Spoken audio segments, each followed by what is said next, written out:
নমস্কার বন্ধুরা, আমাদের 87 পালপাড়ার জলের পরিস্থিতি তোমাদের আজকে দেখাচ্ছি। দেখো এই মাঠটাতে, ওই যে দেখো খুঁটি পুজো হয়েছে যেখানে, ওখানে দুর্গা পুজো হয়। কি করে কি হবে আমার মাথায় আসছে না। সবাই কতটা করে জলে পা ডুবিয়ে হাঁটাচলা করছে একটু দেখো। এই কাকিমা আসছে।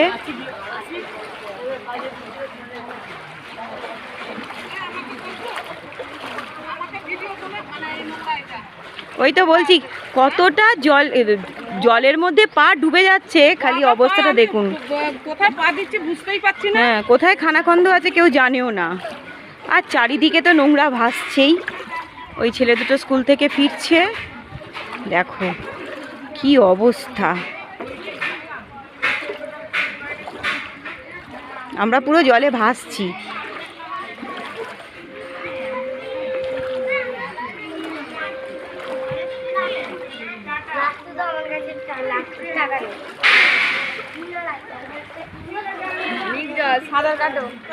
দুর্গাপুজোর সময় কি হবে জানি না, জল নামবেও কি আদৌ, দুর্গাপুজো হবে কি না বোঝা যাচ্ছে না।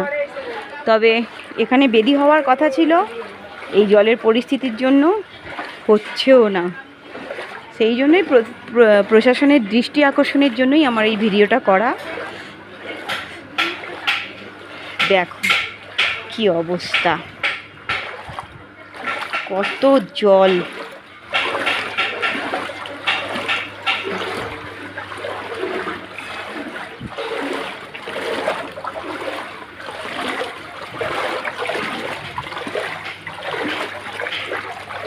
মানে একটা 5 ফুট হাইটের মানুষের পুরো হাঁটুর ওপর জল।